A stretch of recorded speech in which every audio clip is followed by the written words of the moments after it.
Dahil sa lumalalang gyera sa Middle East, kabilang ang mga pagsabog sa mga pasilidad ng Aramco sa Saudi Arabia at mga energy hubs sa Iran at Qatar, mabilis na tumaas ang presyo ng langis sa world market.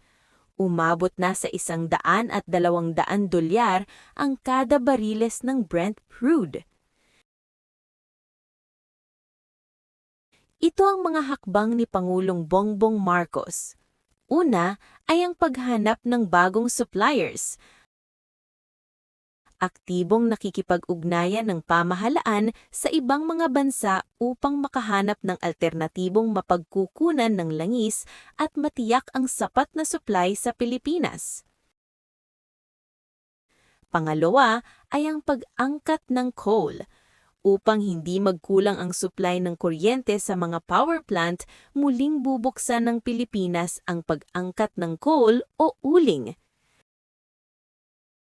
Pangatlo ay stockpile at renewable energy. Pinapauwi na rin ang mga oil stockpile ng bansa na nasa abroad upang mapahaba ang supply hanggang 3 buwan. Kasabay nito, itinataguyod din ang paggamit ng solar energy. At panghuli ay subsidya o ang patuloy na naghahanap ang gobyerno ng paraan para makapagbigay ng ayuda o subsidya sa mga sektor na pinakaapektado ng pabago-bagong presyo ng langis.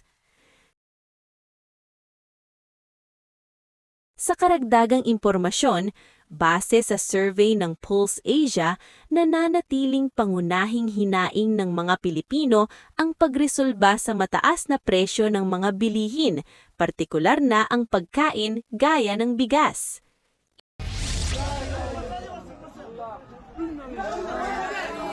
Kita sa video ang pagsabog ng bahagi ng Aramco facility sa Riyadh, Saudi Arabia. Ito ang industrial site kung nasaan ang world's largest energy and petroleum companies. Ang South Pars gas field naman ng Iran na siyang pinakamalaking natural gas field sa buong mundo, pinasabog ng Israel. Kaya ang Iran, binomba ang Ras Laffan ng Qatar, ang isa sa pinaka-importanting energy hub sa buong mundo. Ito ang sitwasyon sa ika-20 araw ng gyera sa Middle East. Ang epekto niyan, sumipa na sa $112 so higit 6,700 pesos ang kada bariles ng presyo ng Brent crude na siyang basehan ng presyo ng langis sa world market. Sa kabila ng pandaigdigang krisis, tiniyak ni Pangulong Bongbong Marcos na patuloy na naghahanap ang gobyerno ng iba pang sources ng petrolyo. Sa pagbisita ni PBBM sa Bataan kanina, sinabi nito na kinakausap na nila ang iba pang bansang pwedeng pagkunan ng langis. Yung langis, wala tayong magagawa dyan. Pero at least yung supply ay tinitiyak namin magkakaroon. So kahit na may stock tayo, patuloy ang maghanap ng Pilipinas dahil kumukuha talaga tayo sa Middle East. Kung iniiwasan dati ng Pilipinas na mag-angkat ng coal o uling, bibili na raw tayo ngayon dahil sa krisis para hindi kulangin ng supply ang mga power plant.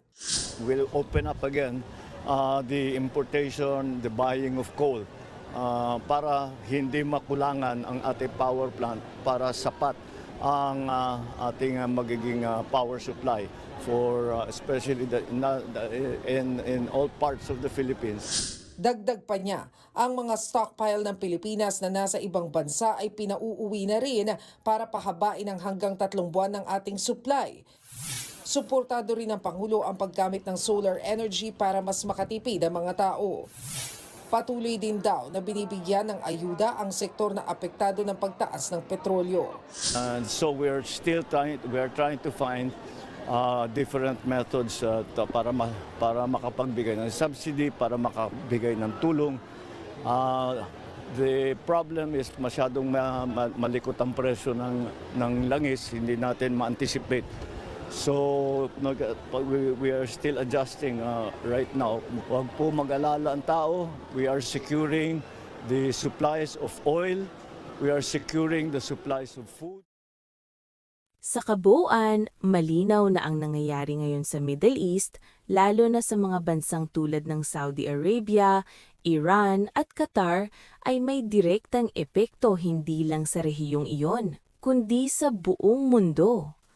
At bilang isang bansang umaasa sa inaangkat na langis, natural lang na maramdaman ng Pilipinas ang epekto nito, lalo na sa presyo ng gasolina, pamasahe at maging sa mga pangunahing bilihin. Sa ganitong sitwasyon, mahalagang maintindihan natin na ang pagtaas ng presyo ng langis ay hindi lang lokal na usapin.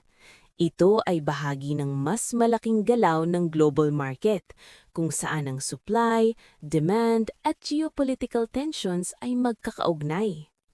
Kaya naman, ang mga hakbang na ginagawa ng administrasyon ni Ferdinand Marcos Jr. tulad ng paghahanap ng alternative suppliers, pagsisecure ng sapat na energy supply at pagbibigay ng subsidya ay nakapoon sa pag-manage ng epekto nito sa bansa. Kasabay nito, makikita rin ang mas malaking direksyon patungo sa renewable energy at mas sustainable na sources na posibleng maging long-term solution para mabawasan ang epekto ng ganitong klaseng global crisis sa hinaharap. Sa panig naman ng publiko, base sa datos ng Pulse Asia, nananatiling mahalagang issue ang mataas na presyo ng mga bilihin, lalo na ang pagkain. Ito ay isang paalala na ang epekto ng oil prices ay hindi lang sa transportasyon, kundi pati sa pang-araw-araw na pamumuhay ng bawat Pilipino. Pero sa kabila ng lahat ng ito, mahalaga ring tandaan na ang ganitong sitwasyon ay hindi bago sa global economy. Sa pagdaan ng panahon, ang mga bansa, including ang Pilipinas, ay patuloy na naghahanap ng paraan para maging mas resilient at mas handa sa mga ganitong hamon. Bilang mamamayan, mahalaga ang pagiging aware sa mga nangyayari, hindi lang sa Pilipinas kundi pati sa international events, dahil dito natin mas nauunawaan kung bakit may mga pagbabago sa presyo at pulisiya. At sa ganitong paraan, mas nagiging handa tayo sa pag-budget, sa pag-adjust, at sa paggawa ng mas informed na desisyon para sa ating sarili at pamilya. Sa huli, ang mga ganitong sitwasyon ay nagpapakita kung gaano kahalaga ang pagtutulungan mula sa gobyerno, pribadong sektor at bawat isa sa atin para malampasan ang mga hamon na dulot ng global changes. Ikaw, ano ang pananaw mo sa mga nangyayaring ito? Sa tingin mo, ano pa ang maaaring gawin, hindi lang ng gobyerno kundi pati nating mga ordinaryong mamamayan para mas maging handa sa ganitong mga sitwasyon?